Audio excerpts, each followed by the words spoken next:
The clamor of Israel for a king like other nations echoed in Samuel's ears. God directed him to Saul, a Benjamite. Anointed in secret by the prophet, Saul began with divine favor and humble hesitation, even hiding among the baggage at his public selection. Early victories like the dramatic rescue of Jabesh-Gilead solidified his kingship. Yet cracks soon appeared. Facing a restless army and the looming Philistine threat at Gilgal, Saul grew impatient, waiting for Samuel.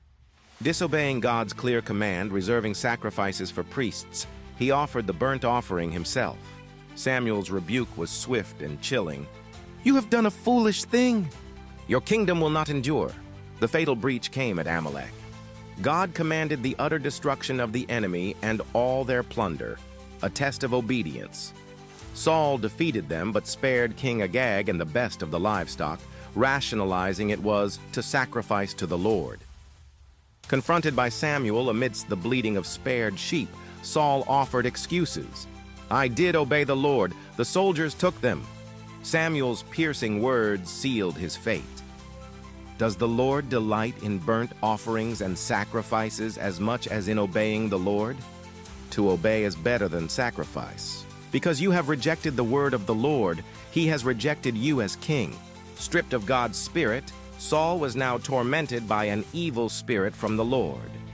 His melancholy deepened into dangerous paranoia with the rise of David, the young shepherd who soothed him with his lyre after slaying Goliath.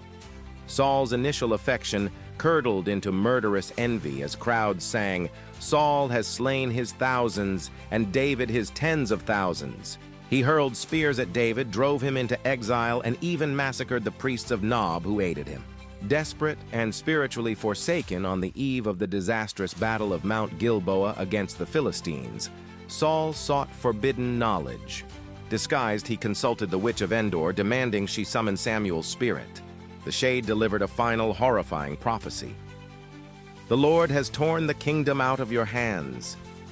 Tomorrow you and your sons will be with me." The prophecy was fulfilled.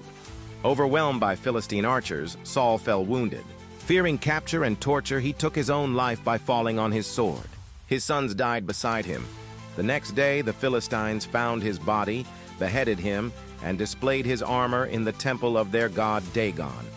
A final humiliating end for Israel's first king, chosen for stature but rejected for a disobedient heart. His reign, begun with promise, ended in tragedy and divine judgment.